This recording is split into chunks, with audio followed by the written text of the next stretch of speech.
Well, good morning. Good morning. I am here with William Wachob, who represented the 75th District, covering Clearfield and Elk counties between 1979 and 1984. Thank you for being with me today. Oh, thank you for having me. I'd like to start out by asking you about your background. Tell me about where you grew up and then your education. Okay. I grew up in Elk County, a little town of Johnsonburg. It's a paper mill town. My entire family was from there, grandparents and parents. My parents were blue-collar workers. My dad, for a long time, worked in the paper mill. My mother ran the food service department at the local high school. And some of my earliest political remembrances would be my mother driving voters to the polls. She was close friends with the Democratic committee woman in the town we grew up in, and I can remember she'd take election day off, and they got paid, and she would drive people into the polls, and that's probably the only real recollection I have of politics in my early days. So that's really where probably most of my values came from, and spent all of my formative years in Johnsonburg. So you would say that those would probably be some of your influences in shaping you to become a Democrat then? I think so, yeah. It wasn't, I never really thought about it. I think this is right, but I think back then you had to be 21 to vote. But my parents were both Democrats, and most of the town were Democrats. And so it was just kind of assumed that, you were a Democrat. I went off to college and worked for a Democratic candidate running for the state legislature at the time. And I guess reinforced my Democratic roots and values. And then, just stayed, was a Democrat forever. Mm-hmm. What led you then to eventually running for the House? Well, I went to Edinburgh State University at the time. I majored in political science, but I really didn't. I always thought my goal in life was to be a county administrator or a city manager. And I did not an internship, but a paper, I think on the city manager's office in Meadville when I was in school. But I also had an interest in juvenile justice and criminology. So I took, Edinburgh at the time didn't offer a major in criminology, but I took as many courses as I could and had a focus in criminal justice. And it was during that time that I did a couple of internships. One was with the Elk County Probation Department in the summer of, I guess it'd be 75. Okay. And then in the fall of 75, I got an internship here in Harrisburg. They had, for all the state universities, a state internship program. And I applied to it and got the position. And I was assigned to the Department of Welfare and the Office of Children and Youth. And at the time, it was under Governor Shapp, and Pennsylvania was going through, under federal law, all of these efforts to get juvenile delinquents out of adult prisons.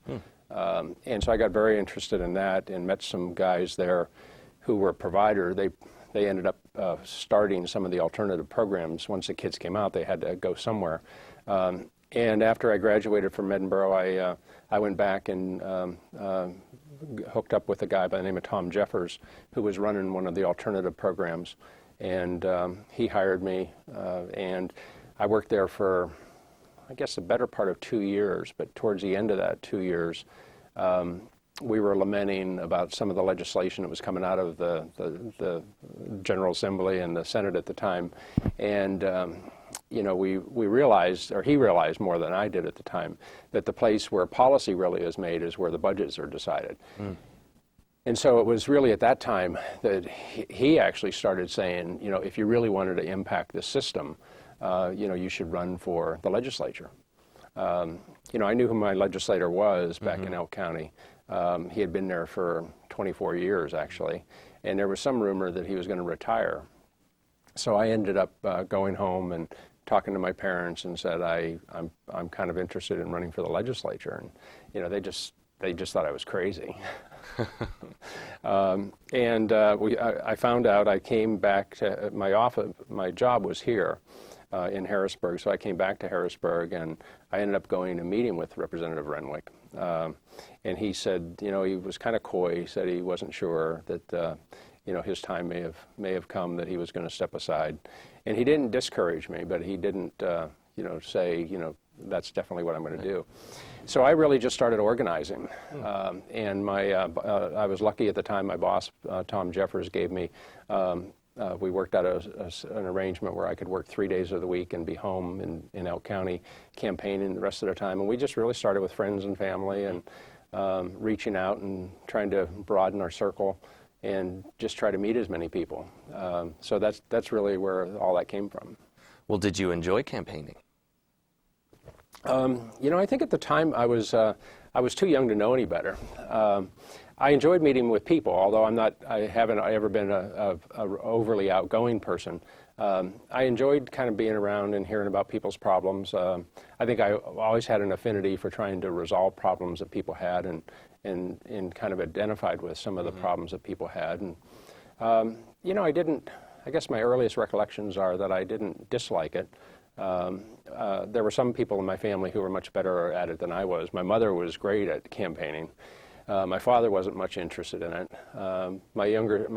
Two sisters that I have, they were both very active in the campaign, but weren't real outgoing themselves. So it was kind of a mixture. But I for the most part, enjoyed it. It's kind of a fascinating, especially at a young age. At any age really, but at a young age, it really opened doors and witness experiences that few really have the opportunity to see. So in that respect, it was probably a better education than I ever got in any of the schools that I went to. Did it get easier from session to session, the campaigning? In some respects, the campaigning got harder. And I think that's natural when you're, on the personal level, I was used to it, so it was easier in that respect. I think when you're in office and want to do the job, and you hear about this more now than you did back 30 years ago, that there's a real conflict between spending the time on doing your job as opposed to spending your time on out campaigning all the time. So there's always that conflict that takes place, and I sensed it too. I pretty much worked 7 days a week. The early part of my tenure in the legislature, I was not married, so I had the time to travel around and pretty much work 7 days a week. I'd be here for 3 days, and I'd go home, and I'd have dinners and meetings and constituent hours and everything else that I had to do. And you had a lot of help with campaigning then? Yeah, we had a pretty good group of family and friends who were always willing to do stuff. It was pretty new to everybody who were involved. So in that respect, something new is always kind of more fun than, later on in life when, you've been doing it for 20 years and, do we have one more campaign left in us? So it was fun. Good. After you got elected, tell me about your first impressions coming to the House, your swearing-in ceremony, and what you felt when first coming into the Capitol building. It was, I can remember being a little, not starstruck, but kind of in awe coming down here. And again, by this time I was 25.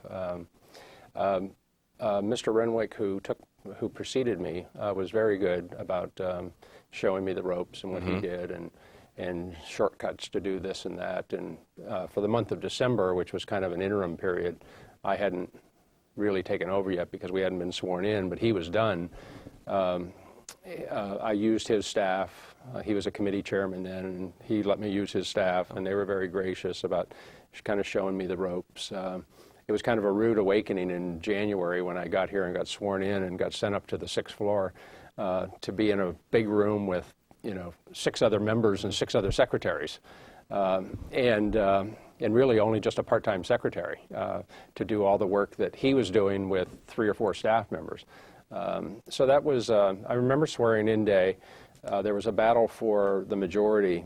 It was like 102 to 101 or something, and we went back and forth, and we had planned a dinner. We were going to go out to celebrate, and it ended up dragging on until I think 7, 8, 9 o'clock at night, and my family were planning on driving back to Elk County. And as it turns out, we never did go to dinner. We ended up going to a friend's house and just had some hors d'oeuvres and cocktails and stuff. But So that was my first experience. It was probably an experience to be repeated, however, though, because it was, we ended up spending hours on the House floor talking really about nothing. And nothing, ultimately it got resolved, and Jack Seltzer became the speaker. But it was only after, I think we started at noon or something, and 8 o'clock at night, we had some kind of resolution. Do you remember who sat around you on the House floor? I do. I had Keith McCall, who's unfortunately no longer with us, but his son, Tom McCall, who was a member from Luzerne County. I think it was Luzerne County. He sat on my right. Now his son is going to be the new speaker. And to my left was Dave Sweet. And in front of me were the committee chairmen, Marty Murray. I want to say Marty Murray, but that's not it. Jim Gallagher was the chair of the Education Committee, and Norm Burson was the Judiciary Committee chairman. And behind me was Lester Fryer from Reading, Bud George, who he and I shared Clearfield County, and Tom Fee, who was from out in, I want to say Meadville, Butler County area.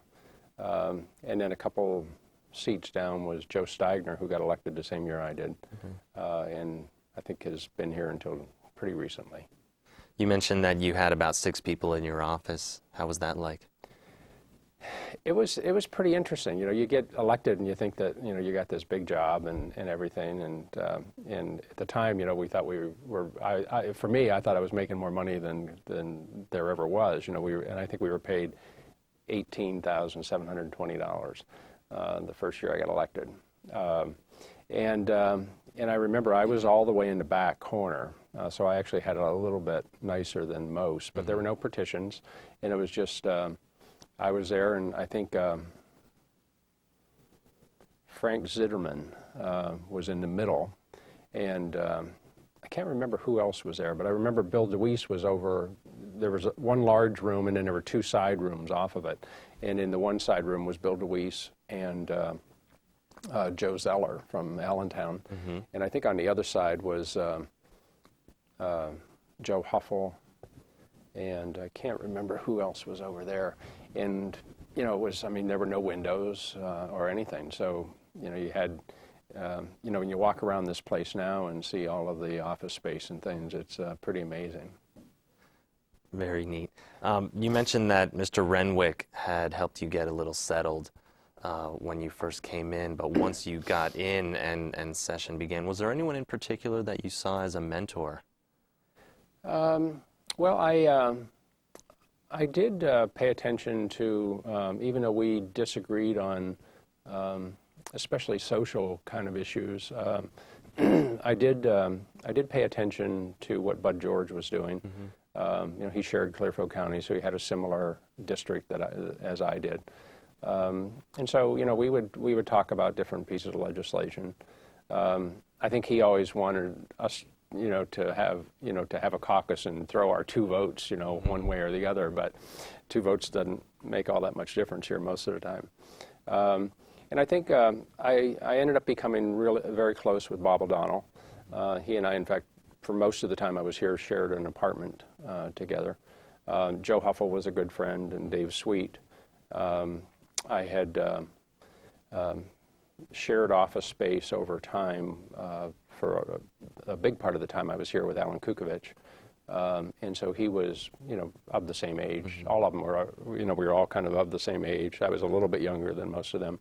But we all kind of got along together and ate dinner, had dinner together, and, to this day have stayed friends. Good. Getting back to your district, can you tell me a little bit about the 75th district, the geography, and specifically the constituents? Yeah, it was a heavy manufacturing county, especially Elk County was big manufacturing. St. Mary's was the carbon capital of the world. They made all kinds of parts for radios and television sets and little transistors that are no longer in use for those types of electronic equipment. Johnsonburg was a paper factory or paper mill town. There was a lot of timber in the area. The northern part of my district, kind of north of Johnsonburg in northern Elk County, was also an oil and gas area where there was some of the early oil wells were drilled. You get down to Du Bois, and they were much more. They had fair amount of manufacturing, but you also had with Interstate 80 going through. That provided a lot of recreational type activities. There was a place called Treasure Lake, which was kind of a high-end development where people lived. It was a place where people could come, because of 80 coming through, that they wanted to come there and spend the weekend or vacation. And then, obviously a lot of schools and hospitals and things that employed a lot of people. But at the time, it was really a fairly heavy manufacturing area. It's kind of sad now to go back home and see the paper mill is still doing well. But I think at the time I was there, they probably employed 750 people, now employ around 300. And they produce 15 times as much paper. So they're good paying jobs for those that have them, but they're not nearly as many of them. And then you have the manufacturing business over in St. Mary's really has pretty much gone by the wayside. There are still some small manufacturing plants that do a variety of things, but nowhere near. I mean, I worked for a company in the summers going to college at Stackpole Carbon, and this was a plant that employed 1,000, 1,500 people. They had a cafeteria there and everything for the workers, and that place it's empty. There's nobody there anymore. It's actually an incubator for some small businesses. Wow. What were some of the issues that were important to the constituents? Well, I always describe Elk County now. When I talk to people, they say, well, what's Elk County like? And I say, well, Elk County is, the most popular color is fluorescent orange. So that tells you a little bit about, the interests of people. I mean, it's a very outdoors. It's right on the edge of the Allegheny National Forest. People do enjoy the outdoors, hunting, fishing, and hiking and all that that kind of an area offers you. And that's those issues are still important. I was very involved in legislation to deal to some extent to the employer or to some of the employers there, the oil drillers, much to their chagrin. I was involved in legislation that tried to protect our water supplies because they were going back in and trying to recapture as much oil and natural gas as they could, and in the process, with some of the processes that they used, would always have,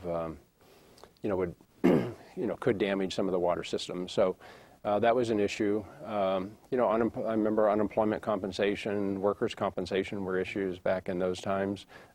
This again was the early 80s, and a lot of those people that I talked about who worked in the factories and had good paying jobs were being laid off. We were going through a recession. I ended up getting very involved in the welfare legislation. Governor Thornburg at the time proposed a workfare program that as Democrats we tried to modify over time, and I think we're somewhat successful in doing that. So it also, like Pennsylvania, was an old, aging population. So there were, I know, to this day, I when I go back home and see my father, who's 82, he's taken medication that he may not be able to take had it not been for us establishing the PACE program. So that was something that I worked on. Also, we have, it's a rural area.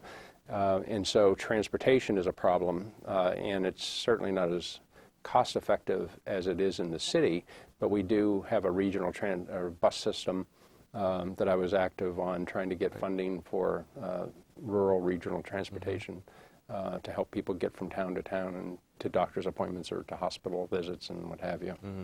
Did you have a district office? My district office for probably my first 2 years, was in the corner of my bedroom at my parents' house. That was our allotment, and we had a watch line. I don't even know if they have watch lines anymore, but we had a watch line in my bedroom that I could call anywhere for nothing.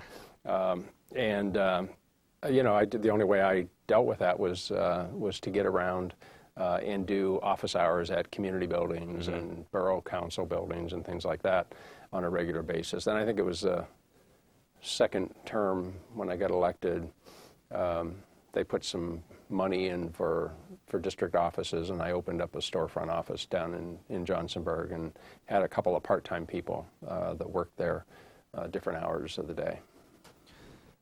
Very good. Once you got into the House and started working on the House floor, what were some of the pieces of legislation that you were involved with, either as a sponsor or just interested in helping support? Well, we, you know, I think one of the first debates that I can remember, and I wasn't so much involved in it, but was active on it to some extent, was no-fault divorce legislation, and it was probably at least that I can remember back now, it was one of the first pieces of legislation where there really wasn't necessarily a partisan issue as it was kind of a religious issue, and should we liberalize the divorce laws? That was one. But as I had mentioned before, I got very involved in a whole range of providing services out of lottery funds for senior citizens. One was the transportation, and then the prescription drug assistance. I also got very involved in the what we called oil divorcement, which would have prohibited integrated oil companies from owning everything from the oil and drilling all the way to the gas pump. At the time, a couple of independent independent gas station owners in my area called me and said, "Could you come down here and we want to show you what's happening, not just tell you what's happening." So I went down, and I knew the guy most of my life, and he ran the local gas station, full service. You pull up, and you didn't have to get out and pump your own gas, and there was a quick fill, or I don't know what the brand was, across the street, and this was again when gasoline was in shorter supply, and we were doing an odd even rationing system. He said, "Now the truck's going to be coming through in like 10 minutes," and he said he's going to go right by my shop, and he's going to go down the street and fill up the quick fill station, because that quick fill station was part of the chain that oil companies had. He was an independent, they called him independent, just independent service station dealer. And he said, eventually we'll get some gas, but the other guy is over there pumping away, and our tanks are bare. So I got involved in trying to come up with a legislative remedy for that.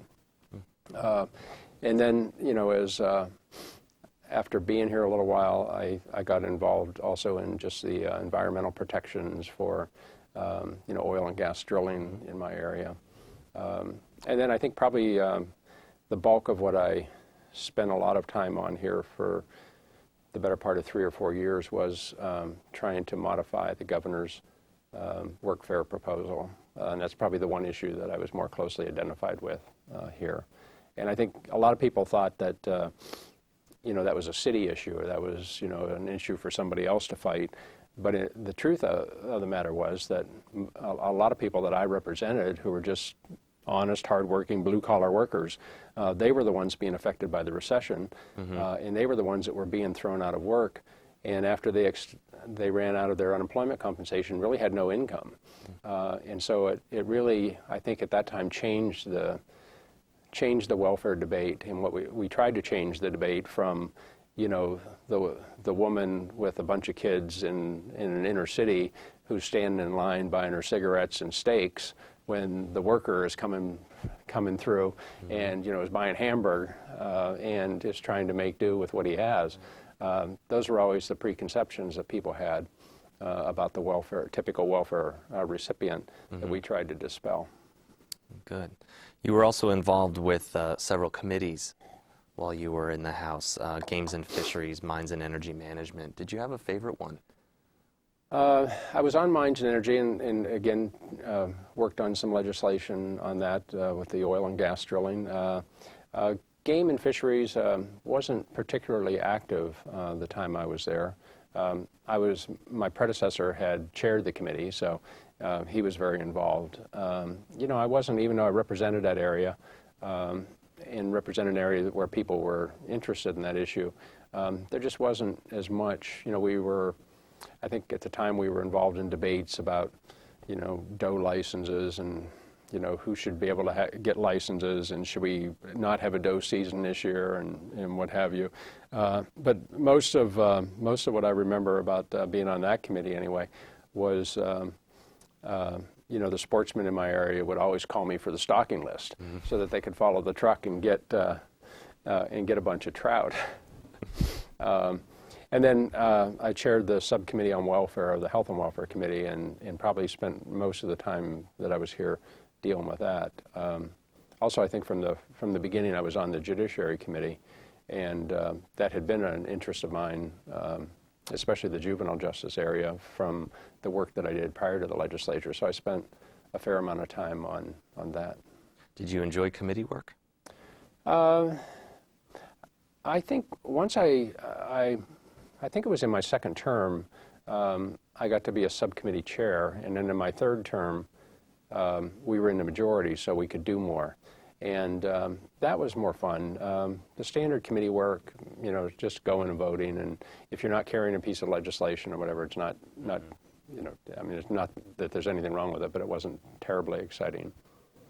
What about being on the House floor?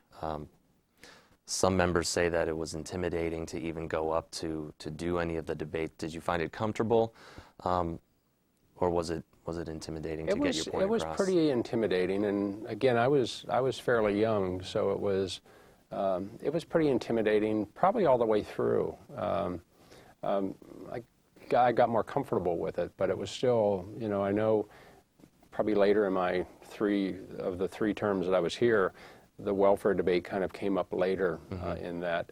And I can remember, being the prime sponsor of that legislation, that I had to spend a fair amount of time on the floor speaking. And it was for me, it was intimidating pretty much all the way through. And you do have, there are 200 and some members. It's it's a fairly grand place physically, with all its history and everything.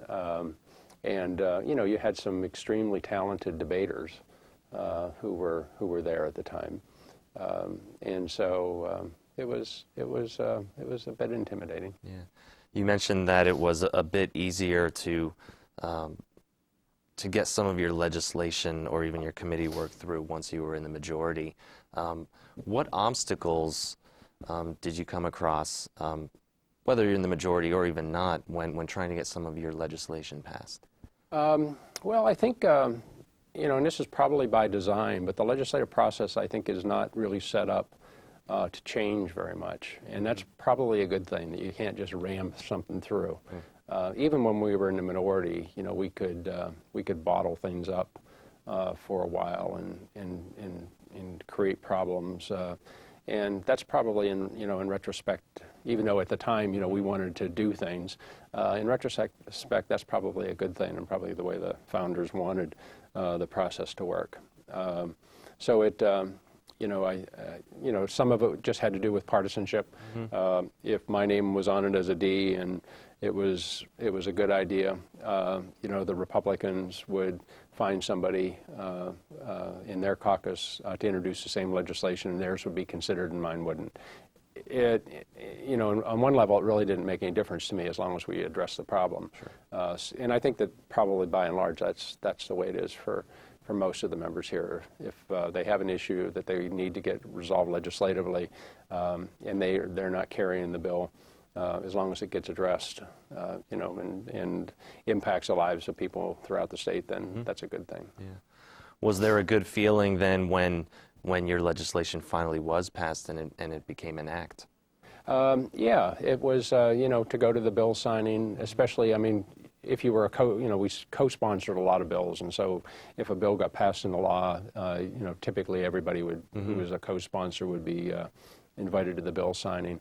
But if you yourself and whether or not you had really had anything to do with getting that passed, and even if it was a piece of legislation that I wasn't the primary sponsor but had spent a lot of time working on, it was always gratifying because it's a long process, and we only dealt with one part of it. Then it obviously had to go over to the Senate, and you had to deal with it over there, and then ultimately the governor would have to decide whether or not they were going to sign it into law. So it was it was a very gratifying when all of that got taken. Being from a relatively rural district, did you ever feel that that your district was neglected or put aside in favor of some of the more urban areas? Absolutely. It was, it's just the fact of life. I go back to my comments earlier about Bud George and I wanting to have a caucus of two, and that would have probably helped. But I found that it was a disadvantage. But I always found that if you were willing to, just keep after it and be aggressive and keep pounding away at the door, that eventually you could get what you needed. And that was probably truer in working with the departments and getting resources from them to address problems. I mean, there was obviously the legislative end of our job on the House floor and in committees, but then there was a whole working with state agencies and really the departments and things that had the financial resources to impact a problem. They didn't always need to be impacted through legislation. So that really just took, more persistence, and not always just having a staff person call up and say, "Can we get this or that?" Sometimes I would, just walk over to the office and go in and have the meeting. I just found that, you could make change and you could do things and be a productive member here, even if you didn't have, an Allegheny County caucus behind you or Philadelphia County, and you were just willing to be persistent and keep at it.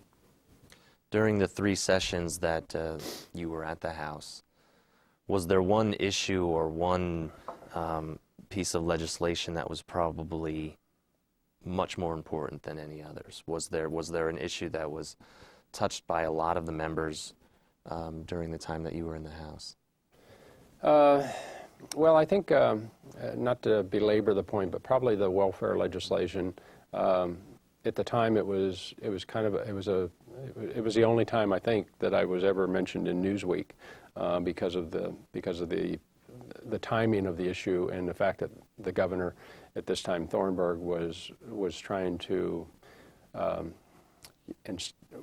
change the system, and I think that while his changes went too far, I think we were able to modify those, and that for me was the one issue that I was most connected to, and I think it had a lot to do with members, or it impacted really all members, because again, if it were the mid-90s or whatever, when everybody has a job and unemployment's below 4% or whatever, it wouldn't have been a big deal. But it was in the mid-80s or early 80s, and people were out of work, and so members were feeling the heat, not just from people, the typical or traditional person on welfare, but from people who they knew needed the assistance and weren't lazy and wanted to work and take care of their family.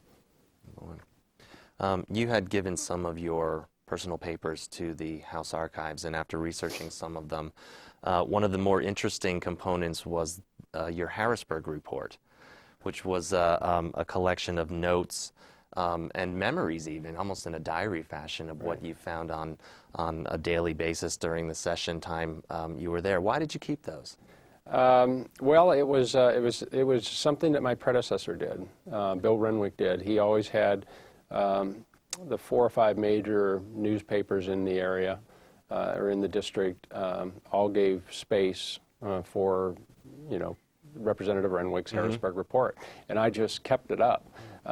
And some of them were more personal. I would be remiss without complimenting Bob Robarczyk, who actually penned a lot of those reports, especially the ones that had to do with just things that were going on in the House that didn't pertain to me so much. Were just informational.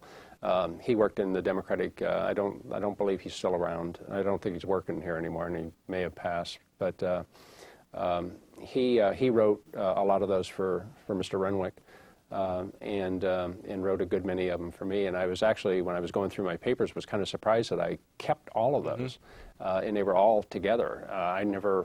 That was probably something that my secretary, Naveen Sandher, did. And we'd get it done on Wednesday or Thursday, and I think it typically ran in the local papers on the weekend. It's a great part of your collection. Yeah, it's really interesting. Yeah, they're pretty neat, and it kind of does give you a synopsis of what was taking place at that particular time. And some of it had to do with committee work, and some of it had to do with something I may have been working on, and some of it was just informational about what was going on the floor and what bills were coming up. So it is, at least for those 6 years, was pretty interesting. Absolutely. Well, at the time then, did you have a good relationship with the media while you were in office, specifically your local media? My local media wasn't particularly aggressive. It was, they didn't have a bureau here or anything like that. Du Bois was the biggest paper in the district. The Bradford Era, which was a fairly good-sized paper for Elk County, but was really in Bradford, it wasn't in my district. They covered some of the stuff. But I notice now, because I still get my local town paper, the Johnsonburg Press. They cover Dan Sura much more than they ever covered me.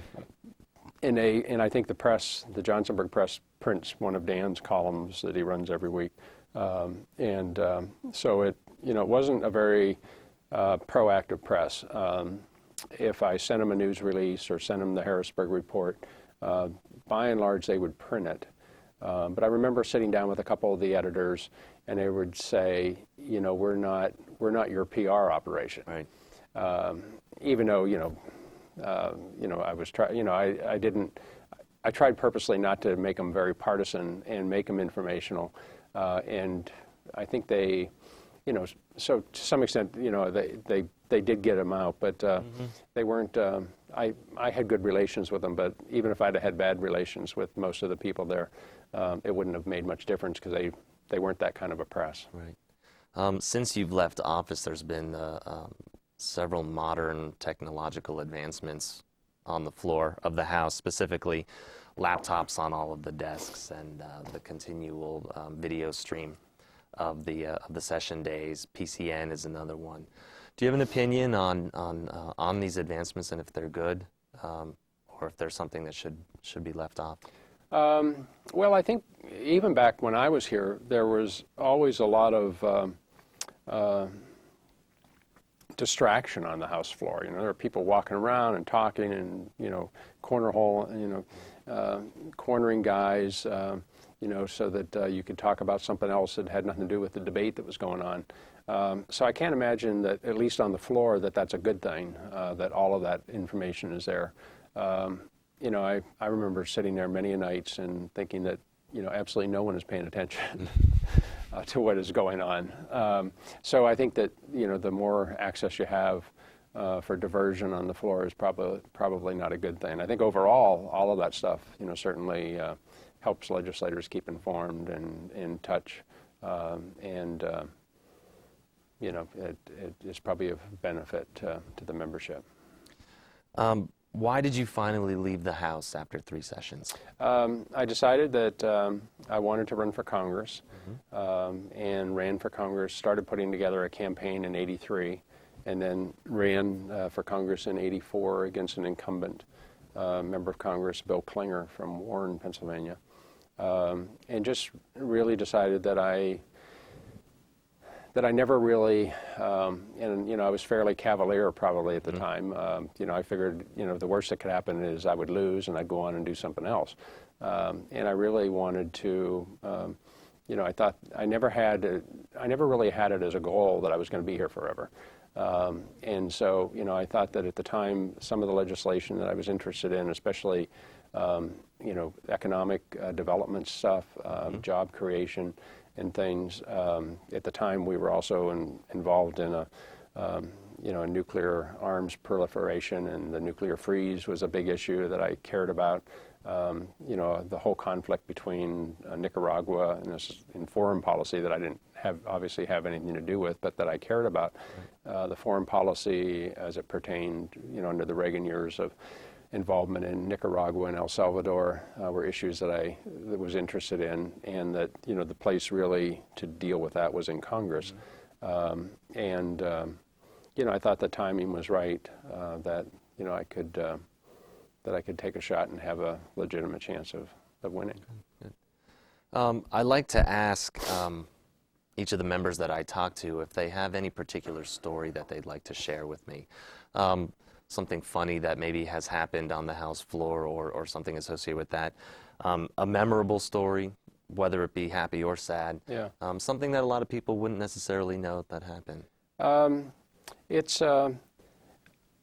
My sense is, and I have not spent any kind of time here since I left, but my sense is that there was a lot more, while there was still partisanship, there was a lot more camaraderie back then.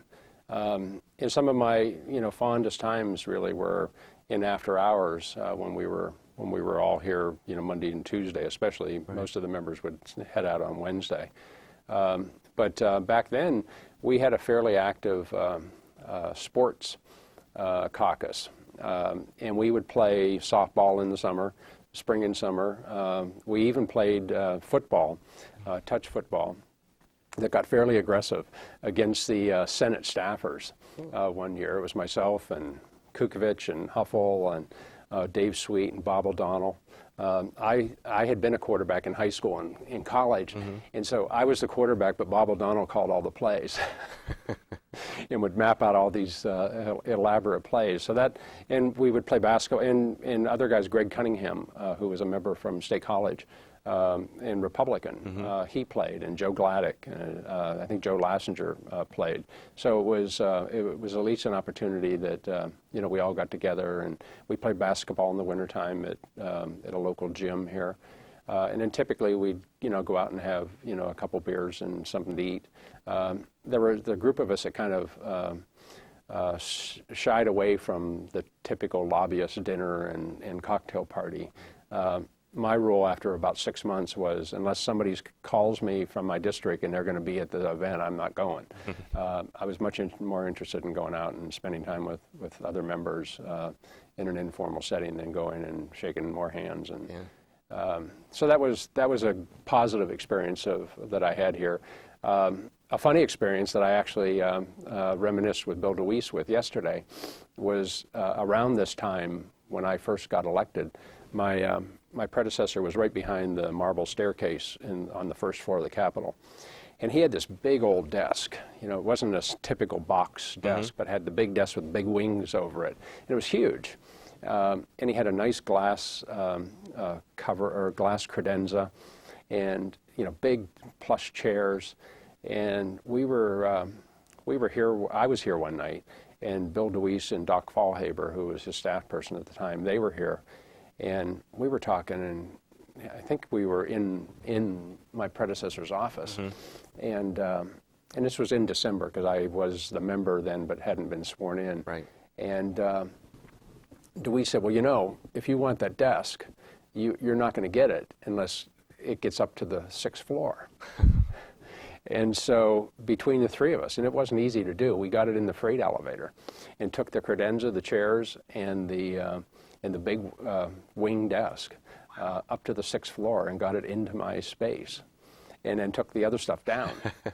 I remember being down there the following week, or the following day, I think this might have been on a Friday, the following Monday, when Miriam came in, who was his longtime secretary, and she said, "Where'd that desk go?" And I just kind of smiled, and she kind of looked at me and smiled and didn't say anything.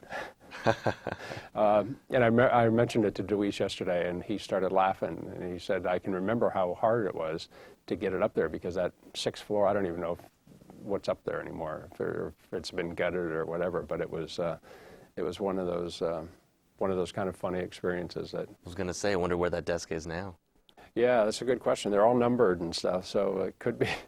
It could be. Well, I actually took it over to the south. Then I think maybe into my second term or the end of my first term. Oh, okay. We were the first members to move over to the South Office building. I don't know what agencies were here, and they cleared them out, and we needed more space. So I think we were on the first floor. It went over there. Where it went after me, I have no idea. That's great. Thank you. That was a funny story. Yeah, I'll say. Tell me about what you've been doing since you've left office. Well, I ran for Congress in '84. I came close and decided to run again in '86. I didn't get as close. In the interim there for 2 years, I worked as a government affairs person with a local paper mill in my hometown. And then after being unsuccessful in '86, I went to D.C. and worked for Senator Tom Harkin from Iowa and ran his political action committee called Independent Action. Around that time, my wife and I had gotten married, and we decided to move to California. She had lived in California before we got married and wanted to move back there. So we moved to San Diego, and I was kind of, I guess at 32 or 33, was kind of starting over. I was good friends with a couple guys from Philadelphia who were in the political consulting business. And at the time, that was a fairly new business or new industry. And they had done my campaigns when I ran for Congress. And we decided to open a California office and to try to get more West Coast business. And that started in '89. So I've been doing that ever since. We do kind of develop the strategy and the communications plan and then produce the television and radio commercials for candidates. We do, I personally don't do it, but my one partner has done all of Ed Rendell's campaigns. Okay. And Mayor Nutter in Philadelphia.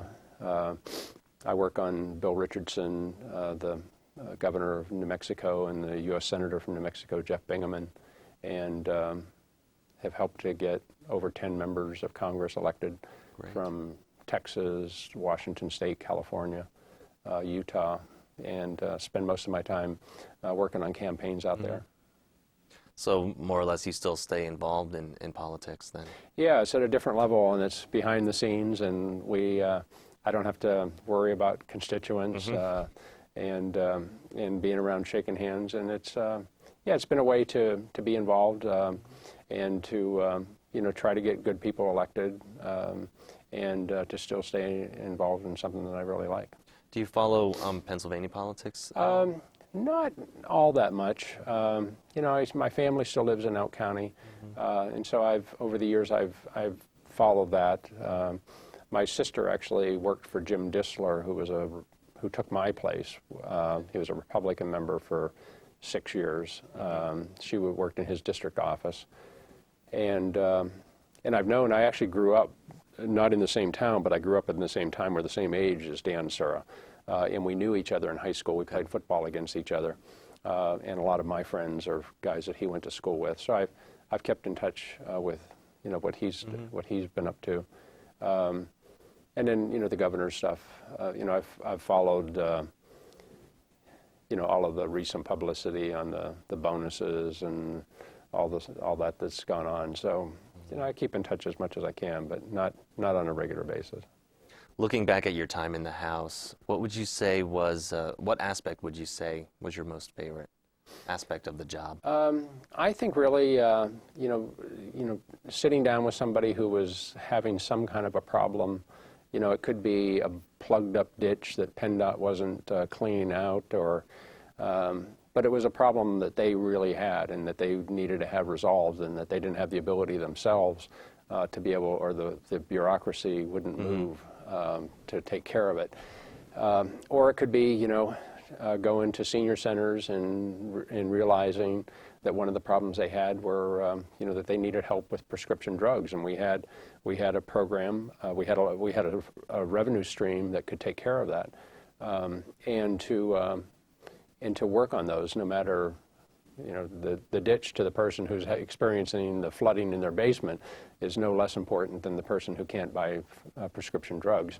And to see that through the process, some of it taking longer than others, but all of it, or both of them, tremendously rewarding for the people involved. And I think that was the best part of the job for me. Also, I think that just being kind of at the center, it's similar in Washington, but you're really at the center of the storm in Washington. But, even here, you know things that are happening that other people don't know. You know things are happening before they know. And to just be kind of at the center of kind of the universe, per se, in terms of your state and what's taking place and what have you is fun to be able to be in that position. And I think in the history of, our state, when you look at the number of people that have lived here, there haven't been all that many who have served in the legislature. So, for me, to having had the opportunity to do that at a pretty young age was a real honor and something, that I'll always remember. How do you think your tenure has been remembered? Or how would you I'm not sure they would have remembered. They will remember it. Although in talking with Dan Surrey yesterday, he always points out that he'll invariably run into somebody who will tell him, well, Bill Wachob could get that done. So I think that I was honest with people and I worked hard. And if you do those, and I was willing to kind of go against the tide. And if you do those things, I think the rest takes care of itself. So I would hope that I still run into people when I go back home to visit my family that, remember and people that I've helped. So, I think on balance, the time that I was here, people would think that it was a good time. Good. One final question for you. What advice would you give to someone who's interested in not only becoming a force in politics, but specifically running for the House of Pennsylvania? Well, I think that, I think a lot of people get involved, not necessarily for the wrong reasons, but it's more out of a partisan interest. They're a real Democrat or they're a real Republican, and it's more a political consideration that they're going to run for the House. And at the time, I didn't really have a philosophy. I mean, I grew up in a blue-collar, working-class family. I was raised Catholic and lived in a small town. But and I was a Democrat because my parents were Democrats and what have you. But I got involved because I wanted to try to help people. And I would hope that, there are a lot of opportunities to help people here. You can be on the staff here and do a lot. I mean, it's a little less so probably now because there are so many staff people, but back when I was here, the staff people for like Jim Mandarino and Leroy Irvis, I mean, they had a huge amount of power. So it doesn't always have to be an elected office that you can have an impact.